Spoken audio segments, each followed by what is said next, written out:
Hello, my darlings, and welcome back to Radio Wasteland. I'm your host, Chauncey Haworth, and this is my sidekick, as always, Sean. Hello. How's your week going, Sean? Not bad. It's raining really hard out there, and I don't often go walking around downtown in the rain at night, so I was just kind of like, wow, this is a noir film just waiting to happen here. Has this weather gotten in the way of your nighttime lurkings around your neighborhood, or? Yeah, kinda, you know. Or do you have like I don't... a murderous slicker like in I Know What You Did Last Summer that you wear around? Here's the thing. My nocturnal lurkings are strictly... I'm not hearing a no, first off, but sorry, go ahead. They're strictly a reaction to the summer temperatures. I see. You know, yeah. There's no point during winter, other than, you know. So when it's cold and rainy out, you're content to stay inside? I didn't say that. I don't know. What are you saying? What do you do? No, yes, that's true. Oh, okay. Yeah. So while I was just being evasive for no reason. Mysterious. I was testing you. Yeah. So, you know, we haven't really addressed this, but man, is it just blowing up in the news. There is a lot of molesting going on in this world. Yeah, you know, more than you'd like. Yeah. I personally was not all that shocked. I'm not all that shocked by it. Neither am I, frankly. I'm definitely quite disappointed at some of the names that come out. Yeah. Well, Louis C.K. made me Louis C.K. sad. Al Franken. Yeah, I don't really know or care about Al Franken. Yeah, I mean, I don't really care about him as a senator. I just remember on PBS with my mom, we used to watch his specials where he'd play piano and do comedy, and I liked him. Yeah, it's I don't know. It's really upsetting. It's hard to know what kind of reaction to have. I think we can all consistently be disappointed that Kevin Spacey's on that list. Yes. You know, because it's like, he was like America's dad from American Beauty. I thought Bill Cosby was America's dad. Well, apparently they're both America's dad now. Right. You know, that's kind of... Yeah. They're both America's dad, and America's dad is shady. Yeah. Yeah, so... America's weird stepdad, maybe. Yeah, so, I don't know. Do you think this is going to cause some sort of change in this world? Well, it does seem, you know, different this time. You know, it's just a cascade of revelation. So, you know, maybe this is just a momentary tantrum and it'll all be back to business as usual. Or maybe it's the start of, you know, people really changing and wising up and realizing that kind of behavior isn't acceptable.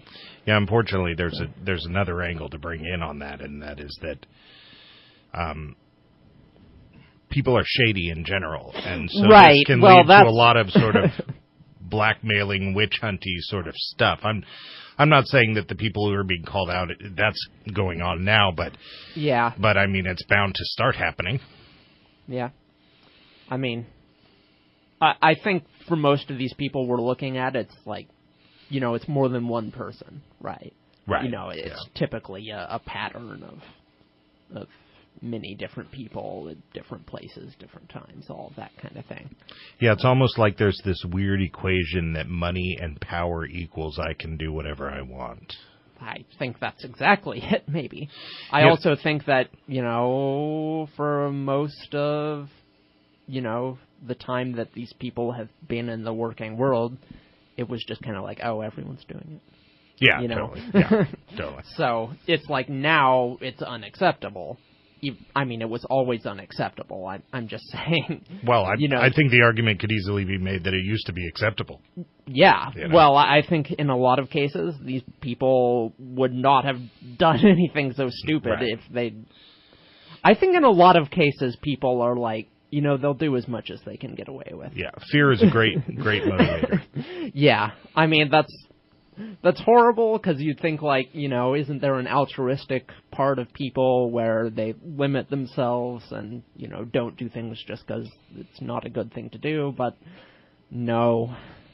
Right. I don't think so. Well, you know, I was kind of hoping that, you know, in the last election, I was kind of hoping that both sides were going to come together and basically say we found a common enemy in corporations and big money that's trying to take over our lives.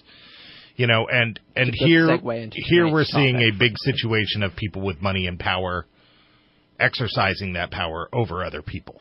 Yeah. You know, so it'd be nice if we could team up and really realize that we have a common enemy, and let's work on that and maybe establish some sort of rapport and then work on the stuff that both sides just can't agree on. Well, unfortunately, Bernie Sanders lost the primary, so... See, it's attitudes like that, though, that are going against what I'm currently trying to say.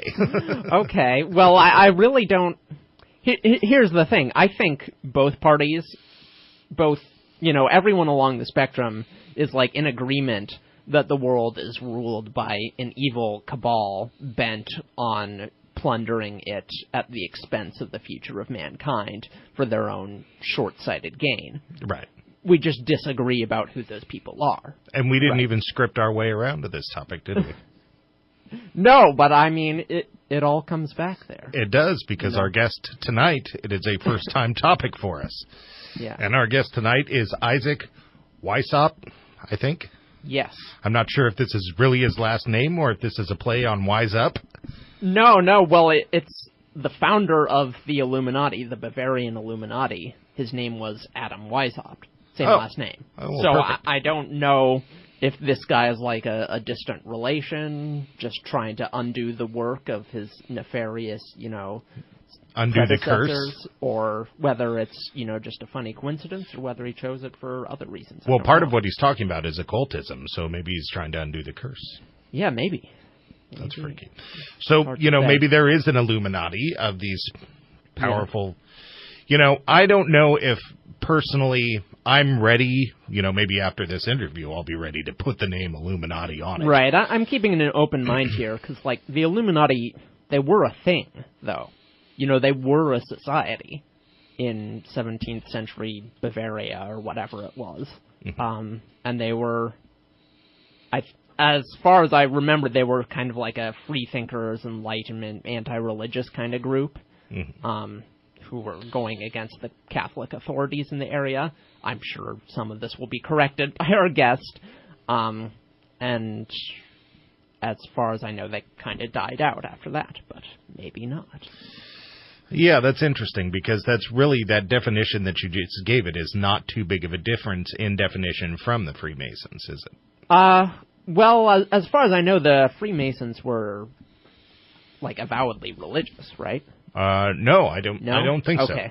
And in fact, even our founding fathers, I'm under the impression, were a specific type of... The founding fathers were, in fact, very much like the historical Illuminati in terms of views and the time period. And Bavaria kind of sounds like a place where old money would come from. Yeah, I would agree with that. But, at the time, I seem to recall they were kind of fighting against the man in Bavaria, but... I don't know. I guess the Illuminati sold out. And they were like the Scarlet Pimpernel or something? They were kind of like the good guys at the time? Yeah, well, exactly, but, Isn't the Scarlet Pimpernel like the French Zorro or something? I have no idea what you're talking about, but the point is that they sold out. All right. Well, you are listening to Radio Wasteland, and when we come back, we have our guest, Isaac Weishaupt, and we will be discussing the Illuminati and occultism. All right, welcome back to Radio Wasteland, and we're here with our guest, Isaac Weishaupt. Am I saying that correctly, Isaac? Yes, sir. I actually like the previous explanation of Wise Up. That's a pretty entertaining... yeah, I didn't know. It took Sean giving me the history to know where the last name came from. The probably erroneous history, because I am not an expert in the Illuminati, by any means. Yeah, absolutely. It's not my real name. It's a pseudonym.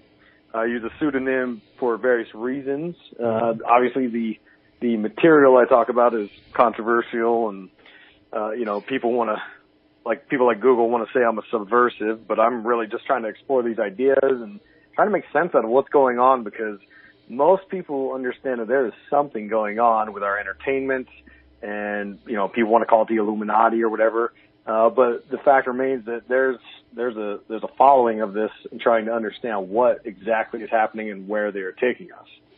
Well, let's start with the first question that I normally ask our guests, and that's, how did you get started in this topic? What got you interested?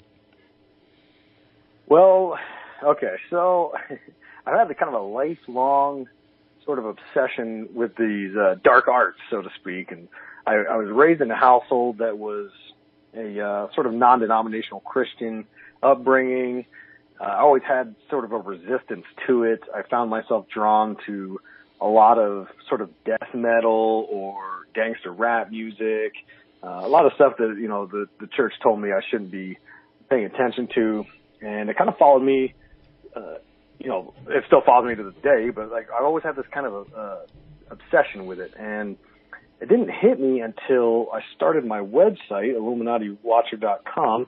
I just kind of casually was talking about some of the ideas and conspiracies related to David Icke, because at the time, he was the only one that made a lot of sense to me. He's the guy that talks about the reptilian shapeshifters. So what I was doing was I was just sharing some of the ideas he had, and I found that it was resonating with a lot of people, so I dug a little deeper, and in the last 6 years, I've been just going through all kinds of literature of the occult and different ideas of these different groups that are supposedly part of the quote-unquote Illuminati. And what I found is that a lot of the entertainment that I digest, and that's where the paradox is for me personally, and I want to share it with others because I think a lot of people are in the same camp I am. A lot of us are drawn to these messages and manipulations and brainwashing of entertainment and don't realize what the motivation and the spirit is behind it, because when you peel it back and understand what it is they're doing and what it is they're saying and why they're showing us a symbol where they're covering up one of their eyes, then you find out that it is indeed a control system, and that's the million-dollar question of who's behind it and where are they taking us. And in my latest book, The Dark Path, I've written several books. I don't even know how many I've written. A bunch of them on a whole bunch of different topics. But my most recent one was trying to take everything I learned and encapsulate it in a message such that it doesn't come off as one of your standard textbook crazy conspiracy theorists, because that's not me at all. I work a 9-to-5 job in a professional environment. But to me, when you read the literature of the occultists like Aleister Crowley or the Church of Satan, when you read their literature and what they believe in and where they want to take society, you find out that our entertainment aligns itself directly with these things. And so, how ingrained in our entertainment do you think this is? Do you think it's like basically you don't get in unless you're a part, or do you think that they get in and then recruit most of them? Essentially, it is kind of what you're saying. It's this idea that if you're not willing to push the same message and the same symbols, you're not going to get the path that opens up all of the doors for you. When you look at Katy Perry, for example, and I don't know the wokeness levels of your audience, but so I might keep this a little bit more basic, because I know the people that follow like my podcast and stuff, they might be a little bit deeper down the rabbit hole than most. But like if you listen to Katy Perry, when she first came out, she had a gospel album because her father was a pastor, or is a pastor, I should say, in the church. And she was trying to break through as a gospel artist, and it did not open the doors for her. It did not work. It flopped. So then she said she quite literally sold her soul to the devil.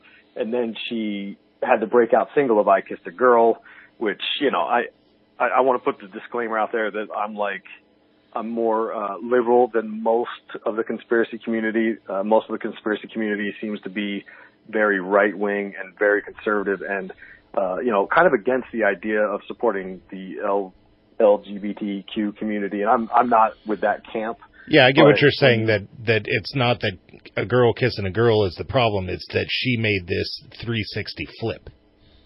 Yes, yeah. And that's why she was allowed to do it, because, right or wrong, there is this idea of pushing what they call the antinomianism, which is this idea of supporting the adversary, which ties into like the ideas of Satanism. It's anything that's opposed to the norms of today's society. And like I said, right or wrong, because when you look at the statistics, like I took a social problems course in college, you look at the statistics of suicides, for example, in that community, it's an issue, the way we treat the people that are members of that community. So I'm not saying that, we shouldn't support them in a certain way. I'm just saying that if you don't get in line with the goals, you're not going to be allowed the same opportunities as others. Like another example is Dave Chappelle. Dave Chappelle, he was offered millions and millions of dollars for season 3 of his show, and he walked away from it, and he was very open about how the people that he was working with were into some weird stuff. And he didn't exactly define what that was, but as you know, watching the media the last few weeks, you find out that a lot of these people in the entertainment industry are standing by idly while there's all kinds of sexual abuse of, children, misconduct on all sorts of levels, and they allow it to happen because they live in a different world than we do. Roman Polanski, there's a great example of that. Something very eyes wide shut about it. Exactly, yeah, and it's funny because the conspiracy community has been talking about this for many years. In fact, David Icke supposedly predicted Jimmy Savile, who was a UK very prominent person. I think he was even a knighted personality over there. He predicted that, or said that he was a child abuser on that level. And after Jimmy Savile's death, it turned out to be true. And, we find this happen over and over again. So the question is, why do they do this stuff? Why are they into this sort of odd abuse of, kids? And when you look at it, you could possibly explain it as, some of these ideas of connections to another dimension, which sounds kind of odd, but I'm trying to not go too deep down the rabbit hole on you guys. But oh no, that's we're open. A lot of the occultists, they believe in this sort of, it's called a cult, which means hidden. They believe that there's another dimension. That's why they do the symbolism, because they believe it speaks to us on the subconscious level. They believe that a lot of these concepts that you find in esoteric belief systems, the Rosicrucians or the witches or just ceremonial magicians, they believe that using powers of the mind, you can control the world. You can create reality, sort of like what we saw in the New Age documentary called The Secret. They believe in an alternate history of the world, one in which God, their version of God, created the world through mental emanations. That's why you see the Kabbalistic tree of life, because those spheres, those sephirot, they represent the different emanations of God. And when they practice magic, they're doing it quite literally. They're doing it because they think they can make contact with entities from some other dimension. And the reason they do that is multifaceted as well. But that's why when you hear artists like Beyonce talk about how she's channeling Sasha Fierce through her and she feels her spirit come through her, she's not joking. She's saying that literally. And she's not the only one to say that kind of stuff. They all do. Jay-Z talks about the Rain Man. And the list goes on and on of different artists who talk about these, alter egos and different personalities they channel. In fact, on 60 Minutes just 2 weeks ago, they had this piano prodigy named Alma Deusser, and she, I'm going to mess these dates up, but I think by the age of 9, she had written a whole entire opera. They're calling her the next Mozart. And during the interview, the journalist interviewing her asked her about, how do you come up with this stuff? And she says, oh, well, I talked to these different personalities, and she even named them. She had names for them. And the journalist says, oh, wow, she's got invisible friends. And it's like, no, dude, there's so many artists that say they're able to contact these other personalities and entities and sort of channel them. But when you understand all the different belief systems of the occultists, it all lines up to the same concept of making contact with entities or spirits from some other dimension. So it's like a religion for the rich. I don't know if it's for the rich per se. Religion for the power seeking, I guess.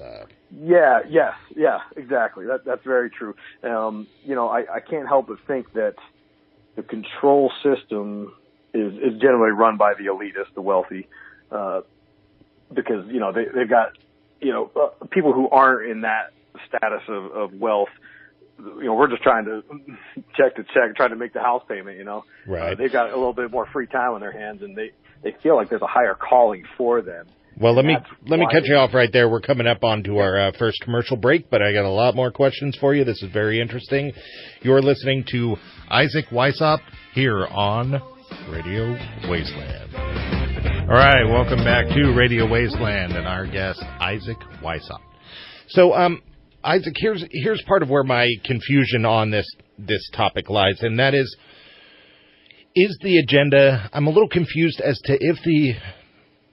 Okay, so we live in this world that's highly polarized of, these right-wing thinkers and these left-wing thinkers. And both seem to like to use the term Illuminati or the controlling class and throw it around as part of their message. From what you've learned, can you tell if this Illuminati is more in line with one side or the other? Because, it seems like they're pushing... if we're talking things like pop music and stuff like that, it seems like they're pushing left-winged ideas. Yeah, I would say you're not wrong in saying that the liberal side of the spectrum, because they are typically more involved with the entertainment industry, they seem to be more into these kind of concepts. But I think it's like a false dichotomy. It's kind of like what David Icke coined, the problem, reaction, solution. It's this idea of creating a friction and making sort of chaos, like, they call Donald Trump the chaos candidate. It's sort of like making people fight with one another instead of worrying about what's really happening. So maybe more like, so misdirection. Yeah, that's what I think is happening. You've got, like, for instance, some of the well, I don't want to get into that topic. Some of the stuff I've read online suggests that, John Podesta, he was Hillary Clinton's campaign manager at one point, that suggests that he is in pursuit of making contact with aliens. And when you look at some of these different histories of the occult, you find that that's always been the agenda. The agenda has always been to make contact with otherworldly entities because they believe in this. It all goes back to the Konstantin Tsiolkovsky. He was the guy that pretty much invented the ancient alien ideas. Zecharia Sitchin, he elaborated on them a little bit further and started talking about the Anunnaki, and then the ancient alien shows, obviously everyone's familiar with that. But if you look at what these people believe is, they believe that, like, the real God, the real religion should be belief in alien beings. And it's quite curious because if you watch, I don't know what season it was, but one of the episodes on Ancient Aliens, they were talking about Lucifer and how he was like this misunderstood angel and he was an alien who just came here to help us. And that ties into pretty much everything I've read about the occultists. Is they like the Freemasons, they don't worship a Christian God. They just say they worship a grand creator. That's the G on that compass and square. But who is this grand creator? They think it's like a source of light or enlightenment, which is why we get the idea of the Illuminati. They're the enlightened ones. Because, like I said, they have an alternate sort of version of history where they believe in this whole sort of evolution from aliens, sort of, or through extra, a deity, like a god that was able to create the world through the powers of the mind. And, where they want to take us is for man to become like God, to create the world through his own mind. Yeah, this sort of mix of alien and occultism and stuff like that, it definitely brings to mind for me this sort of like Cthulhu mythos Lovecraft kind of thing, where you're not entirely sure if they're old gods or aliens or both, or so it's interesting to have the combination of mysticism and occultism in with this science and alien and transdimensional thoughts. Yeah, that Cthulhu stuff is interesting too, because like some of the concepts. There's a guy named Peter Levenda. I don't want to say he's an occultist, but he's very knowledgeable on the subject. He's written several books, and he wrote a book about H.P. Lovecraft's Cthulhu and some of the ties that this sort of beast from the abyss has with different ideas of occultism. And it's an interesting play because when you look at H.P. Lovecraft or H.R. Giger, he's the guy who made the props for the Alien films. The biotechnology artist. Yes, yeah. They all said that they were in touch with some kind of dark force or dark spirit when they created these sort of nightmarish visions that they did. So, to what do we have any suspicion as to what end the purpose of this control is? Is it solely a grasp of power, or is it to stop a coming of something, or, there must be some purpose? Right. So if you look at what a lot of these people talk about, they talk about the great work.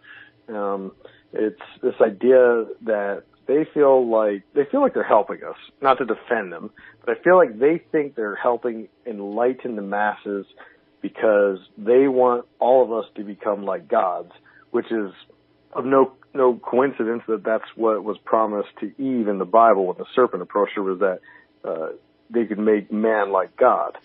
So where they're taking us is the way of, like Aleister Crowley, he's the infamous occultist. He talked about the new age that we're living in is the Aeon of Horus. That's the age of the crowned and conquering child. He said it was going to be an age of magical expression. And he said that the final times were going to be these the birth pains of the Aeon of Horus. So what they're doing is they're instilling different ideas and themes into entertainment and trying to get us to wake up to their version of reality slowly, because they still have to destroy our Christian fundamentals or whatever religious system people believe in. They have to destroy all that first. And ultimately, when you sync this up with the trends in technology, and you look at things like Moore's Law, where the transistors that fit on a chip double every 2 years, it's what sits on an exponential curve, which sounds kind of like, not a big deal, but the problem they're finding is that our human brains only think linearly. So the technology is increasing at a rate that we are not able to comprehend. So what that means is by the year 2035, 2040, it just depends on who you listen to, they believe we're going to hit the singularity. This is the point where technology and, artificial intelligence or whatever will surpass the human brain in capacity. And at this point, I believe that they're going to push us into like a digital matrix scenario, because, either we'll destroy the earth to the point where we have to, put ourselves in little pods or whatever.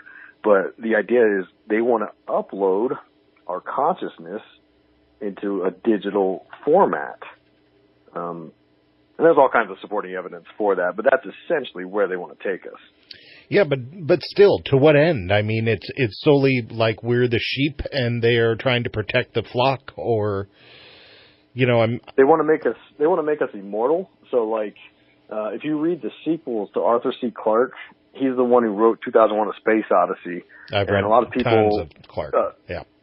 Go ahead. Yeah, and in his 3 or 4 sequels after that, I read through them, and you find out that the alien intelligences, the big black monolith cube that came and enlightened the astronaut David Bowman, they are trying to evolve mankind into themselves, because they are immortal beings of digital consciousness that just, stream across the universe. So when you hear all this talk about going back to the stars and colonizing Mars and doing all this other stuff, you line that up with technology and, different ideas, like when they talk about these things called mind files, where you can upload your whole personality as an avatar into a digital substrate and have digital beings interact with one another. That's them perfecting the technology, because they believe that they can make us all become like gods. I've got to say, this sounds pretty good to me, like, I don't know, immortal, living in a world that we created to be, a paradise or whatever. That sounds, fairly desirable. Right. You're falling for it then, Sean. Yeah, well, I don't know. Do they have, like, a mailing list? Can I sign up for the... Yeah, so that's a good point, Sean. So, well, dang, we got 1 minute. So I guess we're going to go to break, but the question that I'm going to ask when we come back, and I'll let you marinate on this, is... are they actually bad guys? Because it kind of seems like what they're selling to us is not necessarily all that bad. You're listening to our guest, Isaac Weishaupt, here on Radio Wasteland.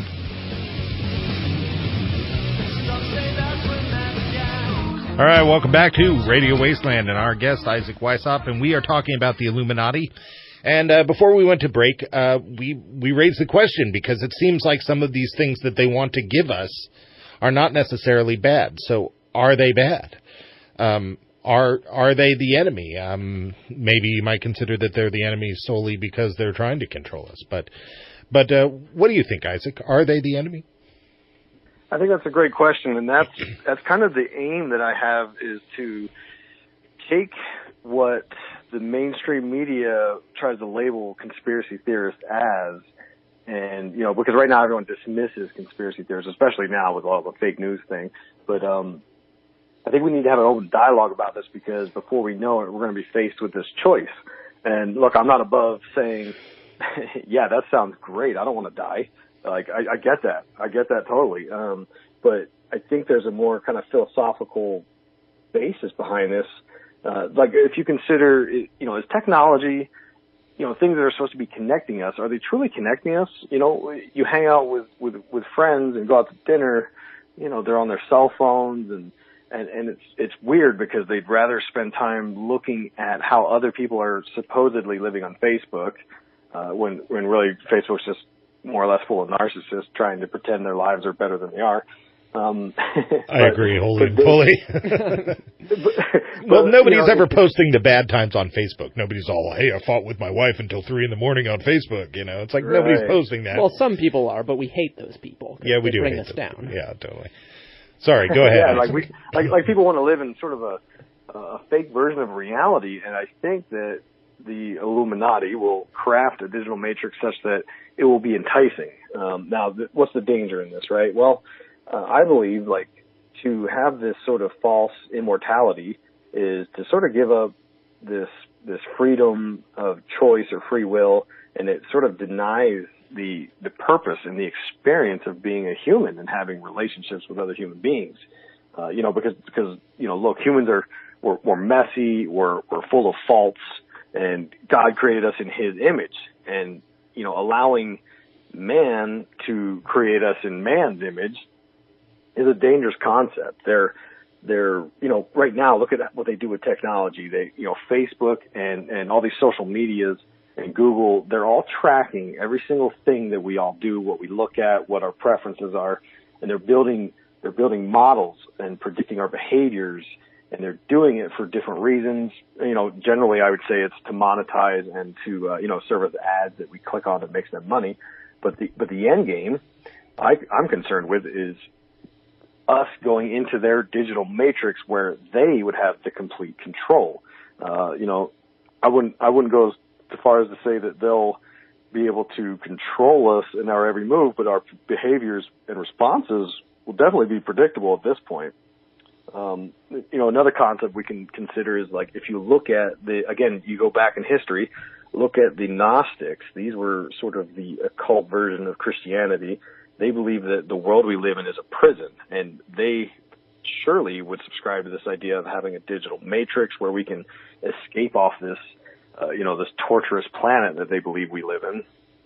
And the problems, if you want to talk about the paranormal, there was if you look at those ghost hunting shows, right, they always have little electronic recorders or video cameras set up, and inevitably the power goes out on them, and they'll say, oh, we had the batteries charged up.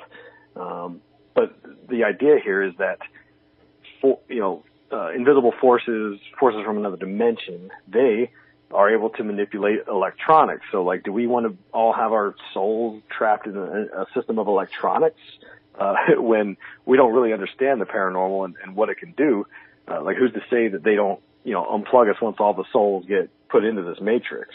Yeah, I've definitely learned that, with all this, molesting and stuff going on in the news, it's a prime example of people with power don't tend to be out for the best of reasons. And so it kind of leads me to believe, that there must be some sort of nefarious reason behind this, maybe occupying our bodies once we're put into that situation, and now the other dimension can come through and occupy our bodies. I don't know, it also kind of seems like in your ideas there's some sort of room for the idea of Goldstein's Bible. Are you familiar with Goldstein's Bible? No. Goldstein's Bible was the book from 1984 that they used to weed out people who were free thinkers. And so they would give them this book, and that's how they found free thinkers, was by creating this sort of fake underground to weed out free thinkers, and then now we have them, Yeah, I believe that stuff like that, they want to control the narrative. That's why there was this big push for the fake news thing, which while there are valid concepts here, lots of websites that are indeed fake news, and they're just making clickbait articles that are completely nonsensical. But that's no different than the tabloids, the National Enquirer and stuff. They do that, but they seem to get away with it just fine. But they're trying to lump the whole conspiracy community in with this fake news argument, which concerns me because I believe they want their message to be the only message. They want to control the attitudes of the masses. And, talking about this recent revelation of all this sexual misconduct going on in entertainment, I feel like, there's a little bit of a psyop going on there because, they want us to believe that, for 10, 15 years, everyone knew about this stuff, but all of a sudden, now we're going to talk about it, and now we're going to, reveal all these secrets about what goes on behind closed doors. I don't know what to make of it yet. I mean, there's different ideas for why they're doing it, but believe you me, there's a reason why they are exposing all of these people that they kept concealed for so many years. Yeah, like they're making them either take one for the team or they weren't playing on the right team, and therefore they're getting rid of them. Something, or it's a distraction from something bigger going on. It could be many things. Well, we're coming up on the end of our show here, Isaac. Can you tell our audience a little bit on how they can find out more about you? Yeah, I'm all over the place. My website's IlluminatiWatcher.com. I've got a Facebook, a Twitter, an Instagram. You can link up with all those through IlluminatiWatcher.com. I've got a lot of books on Amazon, and I self-narrated many books on Audible.com. That's a very popular option. My most recent book is The Dark Path. That's easily my best work. That's the one that I use actual citations and literature from the occult and explain what is going on and why they're doing what they're doing and where they're taking us. All right. Well, I've really appreciated having you on the show. This was really a new topic for us, although a topic that is regularly touched down upon while dealing with other topics. So, I mean, it's a good one to have because, like you're saying, it's potentially very systemic through there's a lot of truth buried in there for sure. But thank you very much for being on the show. You've been listening to our guest, Isaac Weishaupt, here on Radio Wasteland. All right, welcome back to Radio Wasteland, and you have been listening to our guest, Isaac Weishaupt, talking about the Illuminati. Yeah. Or whatever you call it. Chauncey just did the quotation fingers. There were some air quotes. Yeah. And I point that out because he, was, right, I think, trying to illustrate the point that Illuminati or anything is a name that we put on them, not a name that they put on them. It doesn't sound like he was literally saying, we're talking about this 17th century or 18th century or whatever it was, free thinkers cult from Eastern Europe. It sounds like he was talking about, something more like maybe a line of thought that a bunch of different groups have just naturally arrived at. Yeah, he was talking about trying to get us, I totally forgot this word. What is the word? Where I have no idea what you're about to say. Where we become cyborgs. Oh, right. Well, like the singularity, transhumanism. Transhumanism. Thank that's you. The okay, word. Knew it was one of those. So, he's talking about this, but I think that's inevitable, regardless of. Well, I would call myself like an avowed transhumanist. I would be like, yeah, that can't happen enough for me, or soon enough. I mean, totally. Yeah. So. And make you look better. What? A robot nose job. Yeah. You need like a robot nose. I could rock the robot nose or like a carbon fiber endoskeleton. Right. And I'd be bulletproof. But if you're a believer in evolution, which I drastically am. Drastically, huh? Oh, drastically. Extremely. Yeah. To the limit. That evolution, I'm constantly telling people this, that evolution is not a linear path from bad to good. Right. Evolution exploits loopholes out of necessity, and that's all it does. Right. For better chances of survival. So we could just as likely evolve to become less intelligent. Yeah. Or more intelligent. If that, helped us survive, then yeah. But there comes a point. Sorry, I'm boring myself. There comes a point in evolution where I'm assuming where everything is just okay and you get this sort of level of homeostasis, this stasis level, Sure. One might argue that we're kind of there. That we are there. Yeah, I think so.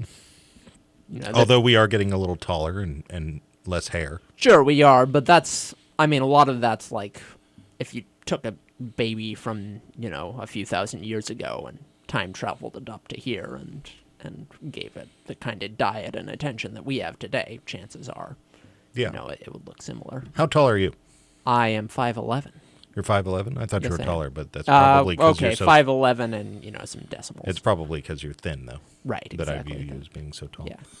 But, by ancient standards, you're a freak. Oh, yeah. Well, I'm just a hulking Slenderman creature. Yeah, totally. Yeah. Especially when I wear my no-face mask and wander around in the woods with a suit on. Right.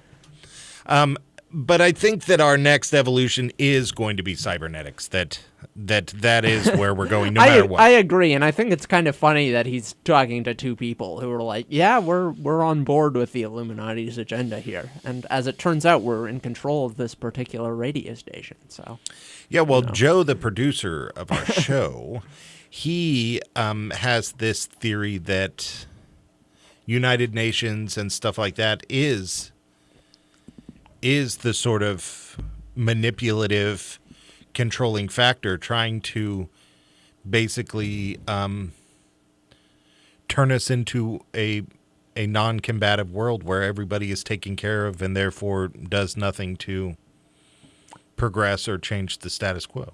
That sounds wonderful. Well, I mean, the argument is there. I mean, scientific advancement is, good too, but there's no reason we can't have both. Well, 1984 and a lot of dystopian books are a prime example of sort of a world where we have been equalized by force. 1984 isn't that at all. There are different castes, and there's no scientific progress essentially because everything is spent on war, basically, on perpetual war, on the perpetual equalization of society. The castes are very limited. There really is no caste system. There's a ruling party, and then there's everybody else. Well, no, there's the inner party, which gets access to, good coffee and servants and all kinds of other great things, and then there's the outer party, which doesn't really, and that's who the protagonist is, and the proles, as in proletariats, who are the vast majority of people who don't really have to abide by any particular rules, but do have to work, I guess you're right to a degree. There's no. I mean, that's a central point of the book. When they get into the inner party member's house, O'Brien, they're like, "Wow, look at all the stuff he has that we don't have." Right. So.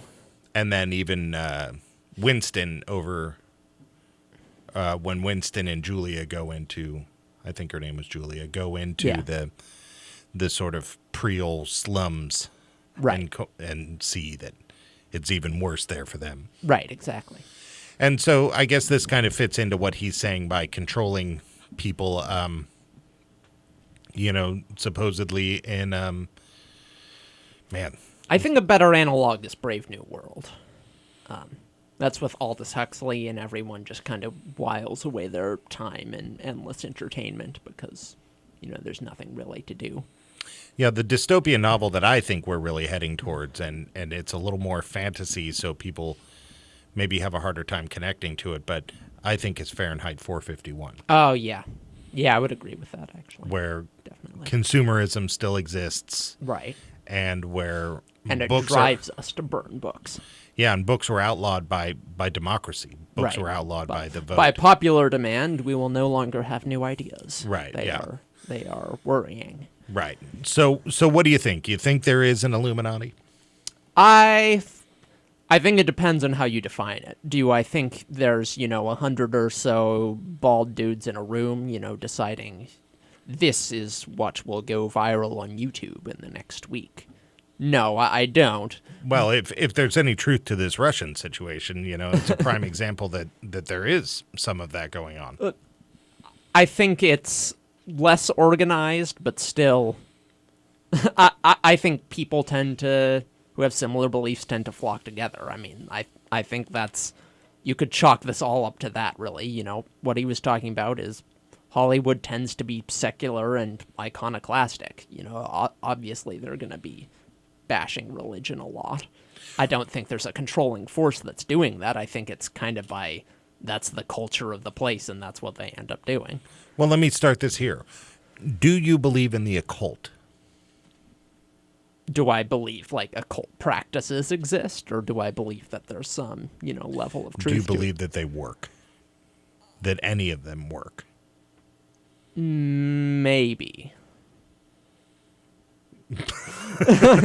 Look, that's all. I don't. No. That's I've heard enough on the show where I'm like, especially with that Exorcist and with some other people, where I guess I am in a place where I would wonder a little bit. I can't say yes though, because on the other side, it's never been demonstrated in a laboratory or anything. So I do feel like I have to weigh that. But I feel that if there was some kind of an occult and a belief that the occult existed, this would really sort of put all the more possibility behind what he's saying. Right. Well, that is kind of the glue that I think ties a lack this of a theory belief in the together. occult would be a deal breaker on this topic. Right.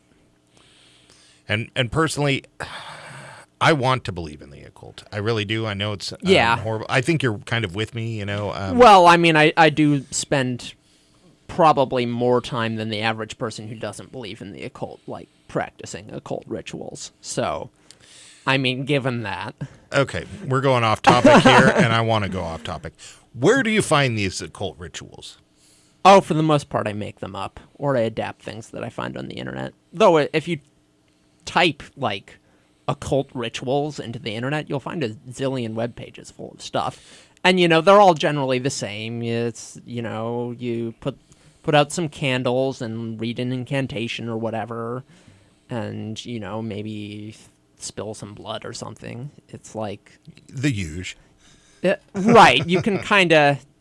Once you read 100 or so of these spells, you can kind of be like, okay, I see a pattern, and I can just kind of adapt this to whatever. Totally. Burn some incense, turn a cat inside out, Right, exactly. I want to clarify for our animal-loving listeners that I have never turned a cat inside out.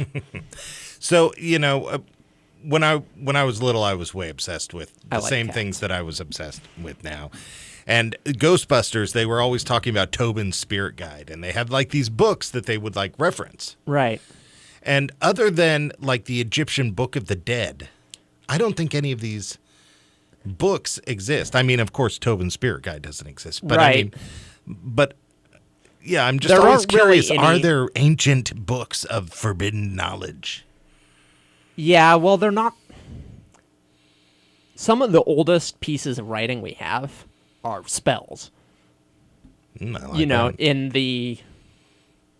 many of the oldest civilizations, Babylon especially, or all kinds of those places in the Fertile Crescent, you could essentially go to a temple or a witch or whatever and be like, hey, I need a spell to make me prosperous and successful, and they would write something down on a clay tablet or whatever, and they'd hand it to you and say, okay, this is the chant, say it 3 times before bed or whatever, and that's what you do. That was part of society. It was part of society in Greek and Roman times. I agree, and I've looked, and it is difficult to find, like, a compendium of ancient spells. Well, we're running out of time in this segment, but I think we need to make this a goal amongst ourselves, and that is to find a book. Find a book, yeah. Of this ancient hidden knowledge. Well, there is what is it? Maleficus Maleficarum or whatever it is. I'm liking that. That's a good name. Yeah, that might be worth looking into. All right. Well, you're listening to Radio Wasteland. Come on back. We got the news. Welcome back to Radio Wasteland. Sean, what do we got for us this evening? Do you remember David Mead? Yeah. Yes? Yeah. We throw a lot of names around on the show. That's genuinely surprising to me because I didn't remember his name. He's one of the, he's a conspiracy guy. Aliens? Nibiru, yes. Yes, so he was the guy I brought up who thought the world was going to end on September 23rd. Right. It didn't. And so I just want to catch up with him again. It conspicuously did not end on the 23rd, but then he said that really people misunderstood what he was trying to say, and the actual date was by October 15th. Which also passed. Which, yes, may strike some of our listeners as being a date that a already month happened. ago. Yes. So I just wanted to bring this up because his latest date, his second to latest date now, was November 19th, which was yesterday. Mm-hmm. And it is possible that on any one of those dates, the world could have ended, and we are survivors living out a fever dream in some kind of, like, pod or something to preserve our species. I don't know. So he was saying that the world is straight up going to end. It's not the beginning of the end. It's not the... No. Well, he was saying it would be unmistakable, and that it would be, the appearance of Nibiru in the sky. But here's what's interesting, is he's saying that Nibiru is there, and you would be able to see it, except that the government is spraying jets of moisture into the air to block it with clouds. Huh. Right. Well, that strikes me as thoroughly implausible. Well, I mean, it's not a far cry from what Samuel Hoffman was saying. Right. Well, I don't know. Samuel Hoffman was a very nice guy, and he made a lot of sense to me in some ways. I'm not sure I necessarily agreed. This David Mead fella keeps digging the hole deeper, doesn't he? Because now he's saying by the end of December, and he hasn't given us a specific date, so maybe he's kind of learned from his past mistakes. Learned from the past 3 months. But, I just bring this up because I'm like, why do people still believe this guy? Because they do. He has so many followers online. Well, that's both of us in our day jobs do some sort of variation of marketing. Right. And, that's sort of the nature of followers, is that you get them, but they don't all drop you when you say something that you don't want, because they're not exactly tracking that stuff. Right. Well, that's true. So a lot of them might just not be listening to him. Maybe. You would think 3 or 4 doomsday predictions that don't happen would really tank your reputation, but I guess not. So. Well, you heard it here first. The world didn't end. Thanks for checking out Radio Wasteland.